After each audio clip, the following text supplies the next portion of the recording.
Assalamualaikum warahmatullahi wabarakatuh. Perkenalkan, nama saya Bunga Cahaya Lestari. Di sini saya ingin membawakan materi mengenai bank dan lembaga keuangan. Yang pertama ada lembaga keuangan bank dan non-bank. Jadi lembaga keuangan bank menurut Dahlan Siamat adalah badan usaha yang kekayaannya terutama dalam bentuk aset keuangan atau tagihan dibandingkan dengan aset non-finansial atau aset real. Nah, lembaga keuangan mempunyai fungsi sebagai yang pertama melancarkan pertukaran produk barang dan jasa.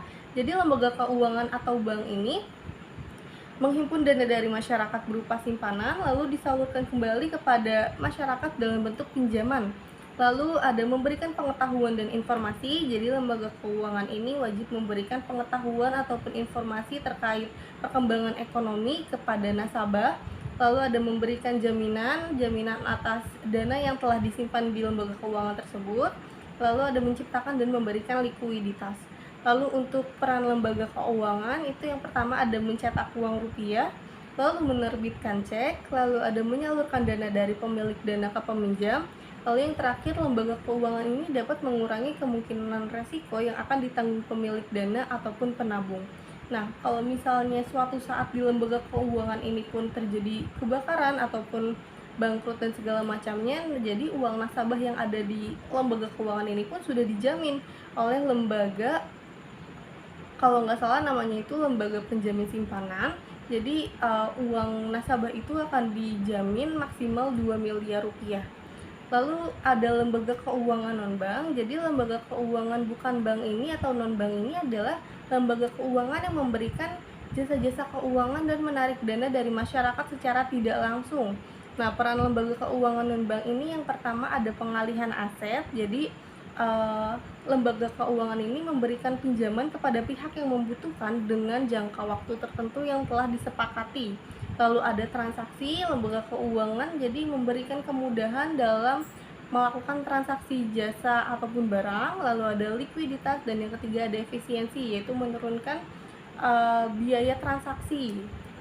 Lalu di sini ada perbedaan antara bank dan lembaga keuangan non-bank. Yang pertama ada penghimpunan dana. Untuk bank ini secara tidak langsung berupa simpanan dana masyarakat seperti tabungan, giro, deposito, dan secara tidak langsung dari masyarakat seperti kertas berharga, dan bisa juga penyertaan pinjaman dari lembaga lain. Sedangkan untuk non-bank ini hanya secara tidak langsung dari masyarakat seperti kertas berharga, dan bisa juga penyertaan pinjaman dari lembaga lain. Jadi nggak ada berupa simpanan tabungan, giro, dan deposito. Lalu untuk penyaluran dana ini untuk bank itu yang pertama ada untuk tujuan modal kerja, investasi dan konsumsi, lalu kepada badan usaha dan individu, lalu untuk jangka pendek, menengah dan panjang. Lalu untuk non-bank ini terutama untuk tujuan investasi, penyaluran dananya, lalu yang kedua ada terutama untuk badan usaha, dan yang ketiga terutama untuk jangka panjang dan menengah. Lalu di sini ada jenis-jenis lembaga keuangan bank. Yang pertama itu ada bank umum. Kalau bank umum kita pasti udah tahu ya, karena kita sering ngeliat di jalan atau di berbagai jalan juga pasti ada kayak Bank BCA, Mandiri, BRI dan sebagainya. Nah, untuk bank umum ini ada yang bank devisa dan bank non devisa. Jadi bank devisa ini adalah bank yang disetujui Bank Indonesia dalam menjalankan usahanya, yaitu valuta asing. Jadi bank yang udah memiliki devisa ini dia memiliki keuntungan bisa memasarkan atau memaparkan produknya ke luar negeri dengan mata uangnya gitu. Lalu untuk bank non devisa ini jadi banknya belum mempunyai izin menjalankan transaksi sebagai bank devisa. Lalu untuk bank perkreditan rakyat itu sebenarnya sama, tapi bank perkreditan rakyat atau BPR ini dia enggak menyediakan lintas pembayaran jasa. Jadi dia enggak, kalau misalnya di bank umum itu kan ada clearing ataupun falas, sedangkan kalau untuk di BPR itu tidak ada clearing ataupun falas. Nah, contoh dari BPR ini ada Bank Kredit Desa, terus ada BPR Lestari, PT BPR Arta Aceh Sejahtera, dan lain sebagainya. Lalu di sini ada jenis-jenis lembaga keuangan non-bank. Yang pertama ada lembaga pembiayaan. Jadi lembaga pembiayaan adalah badan usaha yang kegiatannya memberikan penyediaan dana kepada perusahaan dengan jangka waktu tertentu. Contohnya itu ada ajak piutang dan leasing. Lalu yang kedua ada usaha perasuransian. Jadi usaha yang memberikan jasa pertanggungan resiko dengan mengumpulkan premi asuransi, maaf. Lalu ada dana pensiun, yaitu tabungan dan investasi yang dikumpulkan selama masa kerja untuk menyokong kehidupan finansial setelah pensiun. Lalu ada pegadaian, yaitu badan usaha milik negara atau BUMN yang meminjamkan uang dengan menerima barang sebagai jaminan dari peminjamnya. Lalu ada pasar modal, yaitu pasar untuk berbagi instrumen keuangan jangka panjang seperti saham, obligasi, dan reksadana. Kalau ada yang belum tahu, saham itu kan surat berharga, kalau obligasi itu surat hutang, dan kalau reksadana ini wadah dari dua itu. Lalu yang pertama di sini ada lembaga pembiayaan, jadi kita ngejelasin lebih lanjut dari jenis-jenis lembaga keuangan non-bank tadi. Jadi untuk lembaga pembiayaan ini adalah salah satu lembaga yang memiliki peran menyediakan dana atau barang modal. Lembaga pembiayaan ini diatur dalam Peraturan Presiden Nomor 9 Tahun 2009 tentang lembaga pembiayaan. Nah, untuk fungsi lembaga pembiayaan ini yang pertama ada membantu pengembangan bisnis, mungkin dengan peminjaman dana, lalu membantu meningkatkan kesejahteraan masyarakat dengan memberikan akses pinjaman yang lebih mudah, kayak misalnya contohnya leasing ataupun segala macamnya, karena kan jaminannya juga pasti kita punya. Lalu ada memberikan perlindungan kepada masyarakat dari pinjaman yang memberikan bunga yang tinggi. Nah, perusahaan pembiayaan itu contohnya ada pembiayaan konsumen atau consumer finance. Nah, ini tuh tercantum dalam pasal 1 angka 7 Peraturan Presiden Nomor 9 Tahun 2009. Kalau menurut saya untuk consumer finance ini seperti koperasi dana tunai atau mungkin leasing ya kalau misalnya itu. Jadi kita menggadaikan atau menjaminkan BPKB atau barang berharga, nanti kita dikasih pinjaman dan bayarnya itu secara angsuran. Lalu yang kedua ada anjak piutang, mengacu pada keputusan Presiden ke nomor 61 tahun 1988 pasal 2. Jadi kalau misalnya nggak tahu anjak piutang, jadi anjak piutang ini pemindahan piutang atau pemindahan piutang perusahaan gitu. Lalu selanjutnya ada usaha perasuransian. Jadi sebelumnya kita harus tahu dulu nih apa sih yang dimaksud dengan asuransi. Jadi asuransi adalah perjanjian antara penanggung dan tertanggung yang mewajibkan tertanggung membayar sejumlah premi untuk memberikan pergantian atas resiko kerugian, kerusakan, kematian, ataupun kehilangan keuntungan yang tidak diharapkan yang mungkin akan diderita karena suatu peristiwa yang tidak terduga. Nah, kalau usaha perasuransian yaitu usaha jasa keuangan yang dengan menghimpun dana dari masyarakat melalui pengumpulan premi asuransi memberikan perlindungan kepada anggota masyarakat pemakai jasa asuransi terhadap kemungkinan timbulnya kerugian karena suatu peristiwa yang tidak pasti atau terhadap hidup atau meninggalnya seseorang. Lalu di sini ada elemen-elemen dari asuransi. Yang pertama ada premi, yaitu kewajiban yang wajib dibayarkan pihak tertanggung kepada pihak penanggung sebagai jasa pengalihan resiko. Lalu ada polis, yaitu istilah untuk menyebut kontrak perjanjian kerjasama secara tertulis antara perusahaan penyedia asuransi atau penanggung asuransi dengan nasabah pemegang polis. Lalu ada klaim, jadi Anda selaku pemegang polis mengajukan manfaat yang tertera dalam polis asuransi. Lalu di sini ada jenis-jenis asuransi. Yang pertama ada asuransi umum, yaitu perlindungan terhadap resiko kerugian dan kehilangan, contohnya kendaraan dan lain sebagainya. Lalu ada pendidikan, asuransi pendidikan, yaitu tabungan untuk masa depan demi menjamin pendidikan anak. Kita pasti tahu ya, untuk pendidikan itu kan pasti mahal banget. Jadi untuk biaya pendidikan pun harus disiapkan dari sedini mungkin, dari anak sedini mungkin. Makanya diadakannya asuransi pendidikan untuk tabungan di masa depan nanti. Lalu yang ketiga ada asuransi kesehatan, yaitu memberikan perlindungan dengan jaminan biaya kesehatan dan perawatan jika kecelakaan ataupun sakit.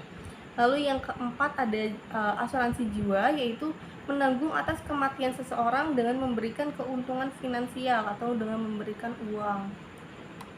Lalu yang ketiga ada dana pensiun. Jadi dana pensiun ini menurut KBBI atau Kamus Besar Bahasa Indonesia adalah sekumpulan dana yang diperoleh dari iuran tetap tiap peserta ditambah penyisihan penghasilan perusahaan, serta para peserta memiliki hak mendapatkan bagian keuntungan itu setelah pensiun. Nah, fungsi dari dana pensiun ini untuk perusahaan ini yang pertama memberikan penghargaan kepada setiap karyawan karena telah memberikan pengabdian terhadap perusahaan. Lalu yang kedua, menciptakan rasa aman untuk karyawan agar mampu menurunkan tingkat karyawan yang berhenti bekerja. Lalu untuk bagi karyawan, yang pertama itu hari tua yang umumnya sulit untuk melanjutkan kerja dan meraih pendapatan bisa tergantikan oleh dana hari tua yang sudah dikumpulkan sejak lama. Nah, rasa aman ini bisa terjaga dan motivasi kerja saat muda itu bisa terus dipertahankan. Lalu yang kedua, jika penerima dana ini meninggal, dana tersebut bisa diwariskan kepada keluarga yang masih hidup, sehingga rasa aman juga didapatkan oleh keluarga penerima. Lalu bagi penyelenggara program, itu yang pertama, mendukung program pemerintah dalam pengadaan dana hari tua. Lalu yang kedua, sebagai aktivitas bakti sosial kepada peserta iuran dana tersebut. Lalu untuk produk dana pensiun itu ada dua. Yang pertama ada program pensiun manfaat pasti atau PPMP, dan yang kedua ada program pensiun iuran pasti atau PPIP. Jadi PPMP ini adalah besaran manfaat dari produk ditentukan dalam peraturan yang berlaku di Indonesia. Jadi setiap iurannya ini dibebankan pada pemotongan gaji karyawan setiap bulannya. Nah, di samping itu produk atau program ini juga ditentukan berdasarkan masa kerja serta jumlah penghasilan karyawannya. Lalu untuk PPIP itu besaran manfaat dari produk ini ditetapkan dari hasil pengembangan kekayaan. Iuran dibebankan kepada karyawan dan perusahaan. Jadi dua. Secara umum dana ini ditentukan oleh money purchase plan saving plan serta profit sharing. Lalu yang keempat ada pegadaian, yaitu badan usaha milik negara BUMN yang meminjamkan uang dengan menerima barang sebagai jaminan dari peminjamnya. Nah, untuk barang yang digadaikan ini bisa diambil kembali sampai jangka waktu yang sudah ditentukan. Pegadai bisa menebus kembali barang yang dijadikan jaminan sesuai nilai pinjaman dan juga tambahan bunga untuk pihak pegadaian. Nah, kalau nggak bisa dikembalikan, nggak bisa mengembalikan pinjamannya, jaminan yang diberikan di awal nanti akan dijual ataupun dilelang oleh pihak pegadainya. Nah, untuk pegadaian ini memiliki berbagai macam jenis produk yang terbagi dalam dalam 3 kategori, yaitu produk utama, produk syariah, dan investasi emas. Yang pertama ada produk utama, yaitu KCA atau kredit cepat aman. Jadi agunan atau jaminan yang bisa digunakan untuk produk ini adalah emas batangan, kendaraan motor atau mobil, laptop, handphone, dan barang elektronik lainnya. Pinjaman yang ditawarkan dalam KCA ini juga dimulai dari 50.000 sampai dengan 500.000 atau lebih dengan jangka waktu pinjaman maksimal 4 bulan. Lalu ada Krasida, yaitu kredit dengan angsuran bulanan. Untuk pinjaman ini, barang yang harus digadaikan ini berupa emas dan jumlah pinjamannya pun bisa sampai 95% dari nilai jaminannya. Pinjaman ini dimulai dari 1 juta sampai 250 juta dengan jangka waktu pinjaman yang fleksibel dari 6 bulan, 12 bulan, 24 bulan, dan 36 bulan. Lalu untuk kreasi, kredit ini ditujukan pada usaha kecil menengah atau UKM untuk mengembangkan usaha. Nah, untuk pinjaman ini barang yang harus digadaikan berupa BPKB saja. Jumlah pinjaman mulai dari 1 juta dengan waktu pinjaman yang fleksibel juga, seperti 12 bulan, 18 bulan, 24 bulan, 36 bulan, dan 48 bulan. Untuk proses kredit kreasi juga sangat mudah, hanya membutuhkan 3 hari, lalu dana akan langsung cair. Untuk butuh 3 hari itu mungkin untuk BPKB-nya itu harus dicek absa, keaslian kendaraannya, dan lain sebagainya. Untuk yang terakhir ada Gadai Efek. Jadi Gadai Efek adalah produk dari pegadaian yang menggunakan saham atau obligasi sebagai jaminannya. Jangka waktu pinjamannya adalah 90 hari dengan nilai pinjaman mulai dari 5 juta sampai dengan 20 juta. Lalu ada investasi emas. Yang pertama ada Mulia. Jadi Mulia dalam pegadaian merupakan layanan penjualan emas batangan secara tunai atau angsuran. Nah, berat emas yang ditawarkan ini mulai dari 5 gram sampai dengan 1 kilogram. Lalu yang kedua ada tabungan emas, yaitu untuk yang ingin investasi emas secara aman dan terpercaya, pegadaian juga menyediakan layanan tabungan emas dengan biaya administrasi yang ringan dan juga proses pembeliannya yang mudah. Lalu ada konsinyasi emas. Jadi konsinyasi emas ini adalah jual titip emas logam mulia di pegadaian dengan jumlah minimal 5 gram. Keuntungan hasil penjualan akan diberikan kepada nasabah. Lalu yang kelima ada pasar modal. yaitu pasar modal merupakan kegiatan yang berhubungan dengan penawaran umum dan perdagangan efek perusahaan publik yang berkaitan dengan efek yang diterbitkannya serta lembaga dan profesi yang berkaitan dengan efek. Nah, fungsi pasar modal ini yang pertama ada sebagai sarana penambahan modal bagi usaha, sebagai sarana pemerataan pendapatan, sebagai sarana peningkatan kapasitas produksi, sebagai sarana penciptaan tenaga kerja, sebagai sarana peningkatan pendapatan negara, lalu ada sebagai indikator perekonomian negara. Nah, untuk instrumen investasi pasar modal ini, yang pertama ada saham yaitu surat berharga, lalu ada reksadana yaitu wadah untuk pengumpulan serta pengelolaan dana dari beberapa investor, lalu yang ketiga ada obligasi atau surat hutang. Segitu saja materi yang bisa saya sampaikan, kurang lebihnya mohon maaf apabila ada kata-kata yang kurang berkenan. Wassalamualaikum warahmatullahi wabarakatuh.